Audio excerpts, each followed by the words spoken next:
Hello, my name is Sherlinda Watson, and today I'll be focusing on a mass shooter called Elliot Rodger. He was 22 years old, whereas he killed 7 individuals and injured 14. He conducted this act in Isla Vista, California. He did this because he believed society failed him over the time, especially for girls. He hated rejection, and because of his past, so many things have built up. He has to experience. His family went through a divorce. He went from school to school. He got bullied and so forth. So this all led to the fact that he had to done some crazy act. So therefore, I will answer certain questions that really needed to be answered. I'll answer them based on my opinion. I don't know if you guys will agree with me, but that's basically how I felt. So what were the causal factors, developmental psychological variables, internal and external, of how he ended up? Internally, as I said, he was experienced a lot of hatred from humanities, which he believed they didn't pay him any mind. I believe he also had to went through a divorce, so both parties didn't play their actual role. Moving from school to school, he had no bond with friends or anything. So therefore, I think he was mentally ill because of so much going around. He created that blockage in his mind that people rejected him and nothing good was going to come out of it. And externally, I feel like he was pressured by his physical appearance because he believed girls especially wasn't attracted to him, and for that he believed he was never gonna get in a relationship. He hated every couple he see, and he also hated girls overall. So I believe his physical appearance had much to deal with what he has to deal with. And do I think the parents should be blamed? I feel like they should be blamed because they didn't play a part in his life. Like, for a kid that went through a divorce, I felt like both parties should have come together to create the bond so that the child won't have to grow up knowing that they have to experience different lessons from different parties. I feel like they should have come together to build the bond so the child can have memories, not the bad one, but especially good memories. I feel like what they should have done differently was got more involved with their kid, because they exactly don't know what is going on, how the kid feel about them getting a divorce. I feel like they should have played it well to be more involved with their kid, do fun stuff, pretend there were a couple even when they're not, or even talk to the child about what happened, that they're not together, so that they could understand what's going on and not feel left out. Do I feel sorry for him?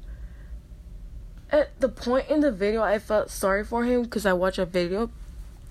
I felt bad for him, but looking back at his age, he was 22. I felt like he should have known what he was doing, what trauma he could have caused, doing certain act that he have done.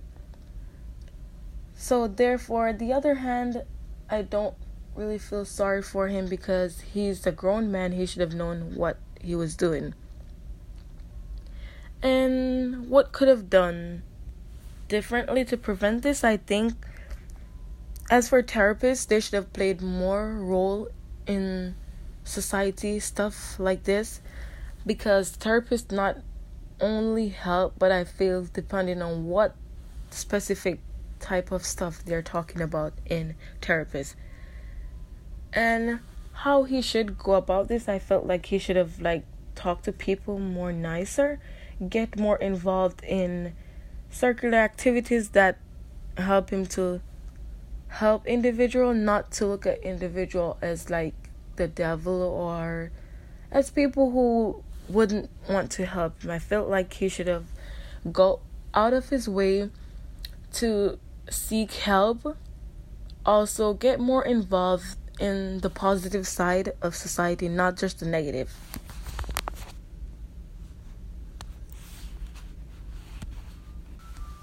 So these are my final question that I'm really interested in answering.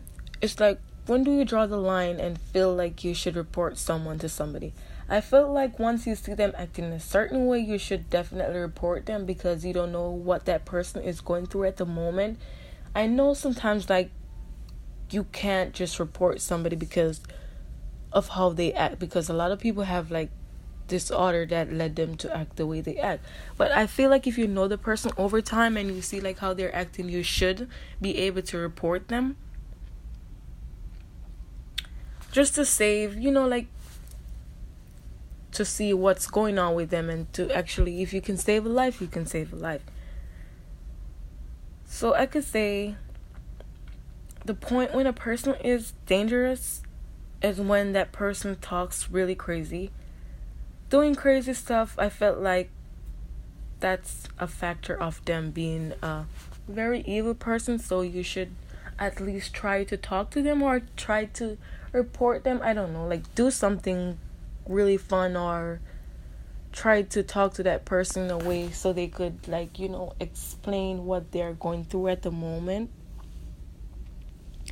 And I'm definitely not hesitant to report someone, because I felt like it's my safety to protect other individuals and also myself. So therefore, if a person is acting really suspicious, I will definitely report them.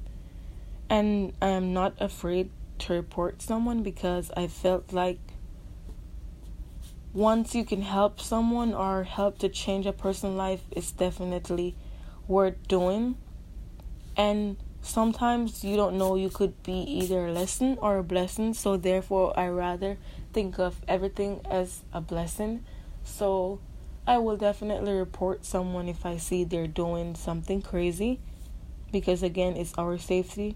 We have to look around our environment and see what are the ups and downs. So I would report them, not hesitant at all. So pretty much those were my questions that I had to answer. And I hope, like, if everyone or anyone out there that see, like, stuff happen like this, they should be able to talk up for themselves, report it, even talk to that person if they're undergoing certain circumstances. We should at least give a helping hand.